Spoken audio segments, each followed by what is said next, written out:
Lorsque la royauté fut abolie à Rome en 509 avant Jésus-Christ, on constitua un régime nouveau, la République.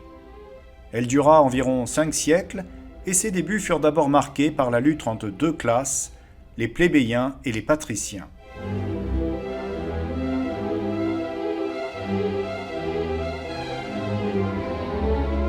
Les patriciens avaient chassé Tarquin le Superbe parce qu'il favorisait les plébéiens. Aussi, la situation des plébéiens fut-elle très dure après 509. Ils étaient jugés par des tribunaux composés uniquement de patriciens, et d'après des lois non écrites que les patriciens étaient seuls à connaître, les plébéiens pauvres devaient souvent emprunter aux patriciens, et s'ils ne pouvaient rembourser leurs dettes, ils devenaient esclaves de leurs créanciers. Les plébéiens exigèrent alors de devenir les égaux des patriciens. Mais il leur fallut plus de 200 ans pour conquérir cette égalité. La lutte aurait peut-être duré plus longtemps encore si, durant cette période, Rome n'avait eu à soutenir de nombreuses guerres. En menaçant les patriciens de refuser de se laisser enrôler comme soldats, les plébéiens les contraignirent plus d'une fois à céder. En 493, les plébéiens décidèrent de quitter Rome pour fonder une ville nouvelle sur le mont Sacré. Ce fut la Sécession sur le mont Sacré. Effrayés, les patriciens abolirent les dettes des plébéiens les plus pauvres et accordèrent aux plébéiens des protecteurs spéciaux, les tribuns. Si un plébéien était poursuivi par un patricien, le tribun pouvait le libérer. Pour faire respecter les tribuns, on déclara qu'ils seraient sacro-saints, c'est-à-dire qu'attenter à leur personne serait un sacrilège puni de mort. Une cinquantaine d'années plus tard, le Sénat fut contraint de faire rédiger des lois qui seraient communes aux patriciens et aux plébéiens. Quand elles furent achevées, on les grava sur 12 tables de bronze. Aussi appelait-on ce code la loi des 12 tables. Peu après, les mariages furent autorisés entre patriciens et plébéiens. Il restait aux plébéiens à conquérir l'égalité politique, c'est-à-dire le droit de se faire élire aux diverses magistratures. C'est seulement vers 300 qu'ils y parvinrent. Il fut décidé que les tribuns seraient toujours des plébéiens. Désormais, qu'ils fussent patriciens ou plébéiens, les citoyens romains étaient tous égaux. Quiconque possédait le droit de cité romaine avait le droit d'acquérir une propriété en territoire romain, d'épouser une romaine, de voter dans les assemblées, d'être élu magistrat, et enfin de faire appel au peuple s'il était condamné à mort. Les esclaves. On ne pouvait être citoyen romain que si l'on était un homme libre. Or, au-dessous des hommes libres, il y avait à Rome, comme en Grèce, des esclaves. Aux yeux des Romains, un esclave n'était pas une personne, c'était une chose, et il n'avait aucun droit. Sa vie était généralement très dure.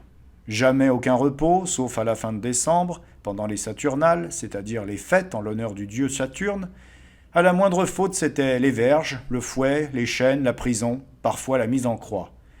Du moins, si le maître était satisfait d'un esclave, il pouvait l'affranchir, c'est-à-dire le libérer.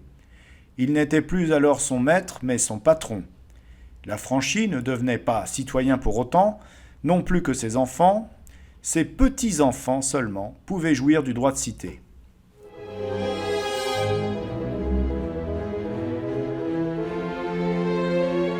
Sous la République romaine, le gouvernement se composait de 3 institutions: les comices, les magistrats et le Sénat. Les comices. Le mot république signifie la chose du peuple. À Rome, comme à Athènes, en effet, le peuple était souverain.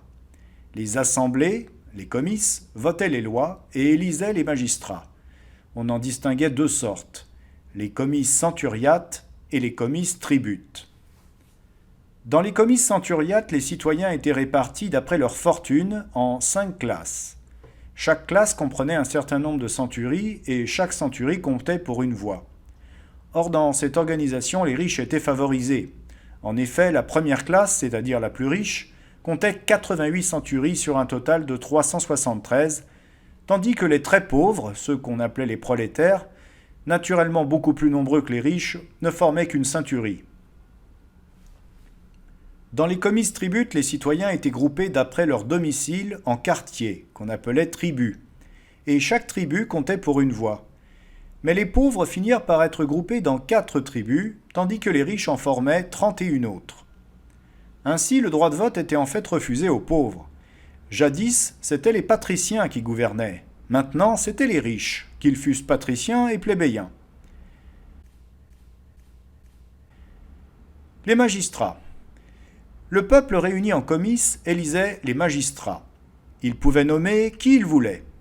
En fait, les Romains aimaient à choisir les magistrats dans les familles où ils en avaient déjà choisi précédemment. Ces familles formaient la noblesse. On appelait noble celui qui comptait parmi ses ancêtres un magistrat. Les magistrats étaient élus pour 1 an, sauf les censeurs, et chaque magistrature était remplie par plusieurs personnes. Chaque magistrat avait le droit de s'opposer aux actes de son collègue. Les principaux magistrats comprenaient les 2 censeurs. Ils étaient élus pour 5 ans, mais ne remplissaient leurs fonctions que 18 mois.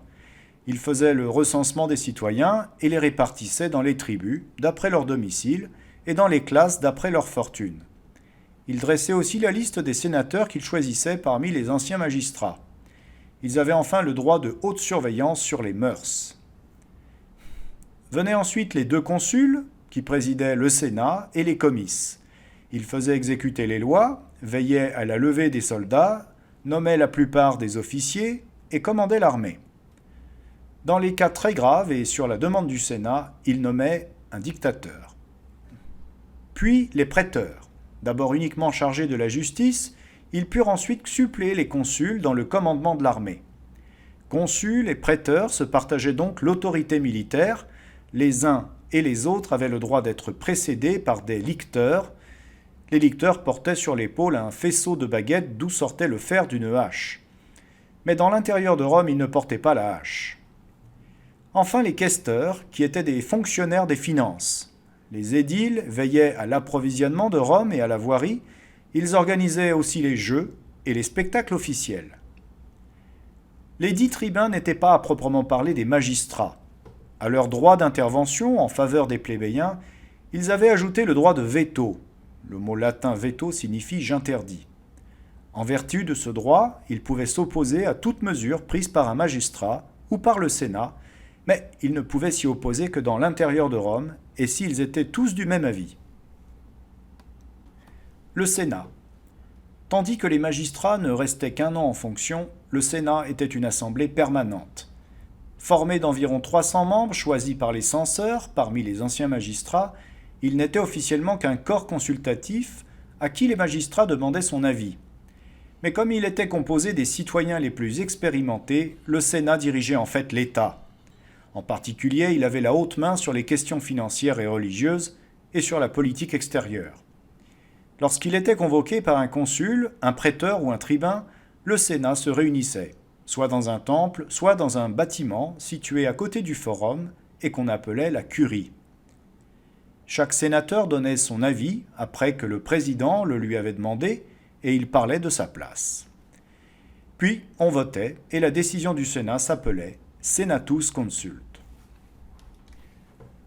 La constitution romaine ne pouvait néanmoins bien fonctionner que s'il y avait une sorte d'équilibre entre les comices, le Sénat et les magistrats.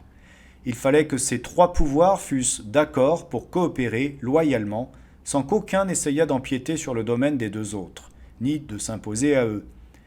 Cela supposait que les citoyens avaient en vue non leur intérêt personnel, mais uniquement l'intérêt de la patrie. La force de la constitution romaine reposait donc sur le patriotisme des citoyens. Et durant le IIIe siècle, la bonne entente entre les 3 pouvoirs se réalisa à peu près.